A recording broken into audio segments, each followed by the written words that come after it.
Sekjen PDI Perjuangan Hasto Kristianto telah menjalani pemeriksaan sebagai tersangka di KPK selama kurang lebih 4 jam pada hari Senin. Hasto diperiksa untuk 2 kasus, yaitu suap dan merintangi penyidikan. Kuasa hukum dari Hasto Kristianto, Magdir Ismail, menyebut pemeriksaan dilakukan sesuai dengan kebutuhan penyidik KPK. Pihak Hasto berkomitmen untuk menghormati proses hukum dan siap memenuhi panggilan KPK kembali. Usai memberikan keterangan pada awak media, Hasto didampingi oleh tim kuasa hukum langsung meninggalkan gedung KPK. Dan yang kedua adalah perkara menghalang-halangi penyidikan. Sekali lagi, KPK mengungkap belum dilakukannya penahanan terhadap Sekjen PDI Perjuangan Hasto Kristianto pada pemeriksaan perdananya sebagai tersangka lantaran penyidik masih membutuhkan keterangan dari saksi yang belum hadir untuk memenuhi panggilan pemeriksaan. Bila mana berkas perkara dinyatakan lengkap dan siap dilimpahkan, maka proses penahanan bisa dilakukan.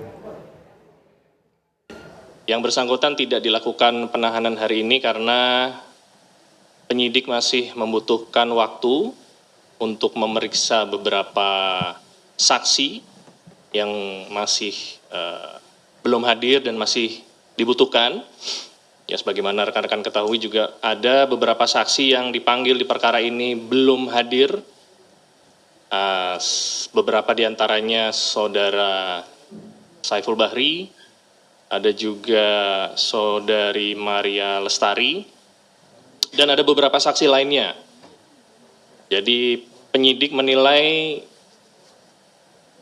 belum diperlukan untuk dilakukan penahanan, dan tentunya bila penyidik dan jaksa penuntut umum sepakat bahwa berkas ini sudah siap untuk dilimpahkan, maka proses tersebut akan dilanjutkan. Sekretaris Jenderal PDI Perjuangan Hasto Kristianto menjalani pemeriksaan di Gedung Komisi Pemberantasan Korupsi pada Senin kemarin, dan usai diperiksa selama 3,5 jam, KPK tak langsung menahan Hasto lantaran penyidik masih membutuhkan waktu untuk memeriksa beberapa saksi yang belum hadir.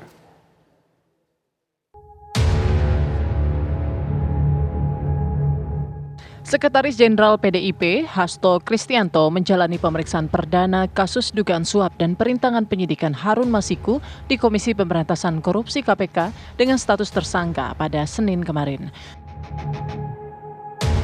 Tim hukum PDI Perjuangan yang mendampingi Hasto menyampaikan bahwa sejumlah keterangan yang diberikan Hasto sudah sesuai dengan kebutuhan penyidik KPK. Ya, KPK punya proses sendiri lah, punya kewenangan sendiri untuk memastikan pemeriksaan ini harus berapa lama lah, kira-kira seperti itu, Mas.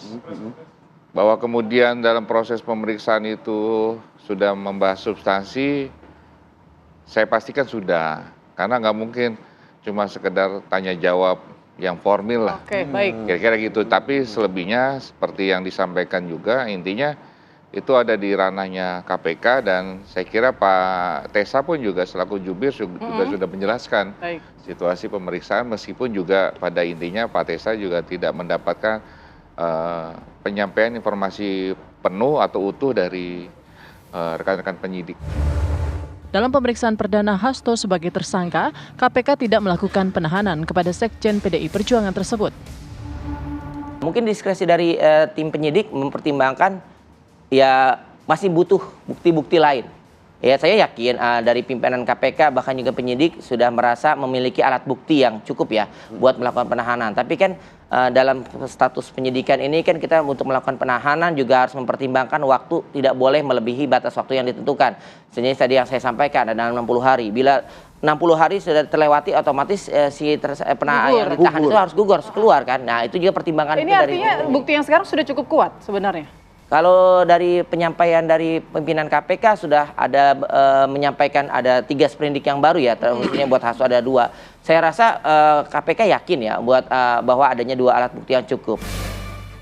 Pengamat politik menilai kasus hukum yang melibatkan Hasto Kristianto tak lepas dari kepentingan para elit politik.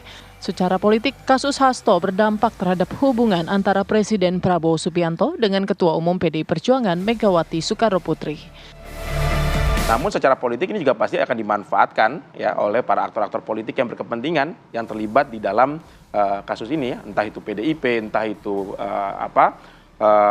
partai yang berada dalam pemerintahan, atau juga entitas politik Pak Jokowi sendiri, ya, lingkaran-lingkaran politik Pak Jokowi yang bisa memanfaatkan dengan tidak ditahannya Pak Hasto kemarin itu. Nah, namun yang menjadi catatan saya ada dua, ya, Mbak Putri, Mas Philip, dalam kasus ini. Yang pertama adalah kasus Hasto ini mengganggu rekonsiliasi elit nasional yang dibutuhkan. Oh, ini ya. dampak psikologisnya. Ya, dampak politiknya, ya. Karena apa? Karena dengan adanya munculnya kasus Pak Hasto ini, ya, itu mengganggu hubungan Pak Prabowo dengan Pak Jokowi, mengganggu hubungan Bu Megawati dengan Pak Jokowi, mengganggu hubungan Bu Megawati dengan Pak Prabowo itu sendiri, ya. Jadi yang tadinya kita melihat bahwa sepertinya PDIP ini akan masuk, ya, ke dalam barisan pemerintahan untuk sama-sama mendukung pemerintah, tetapi dengan adanya kasus ini kan agak buyar lagi nih proses yang sudah terjalin. Ya, jadi disayangkan seperti itu. Diketahui Hasto Kristianto telah mengajukan gugatan pra-peradilan atas status tersangkanya dalam kasus Harun Masiku. Gugatan tersebut diajukan di Pengadilan Negeri Jakarta Selatan dan akan disidangkan pada 21 Januari mendatang. Tim TV One mengabarkan.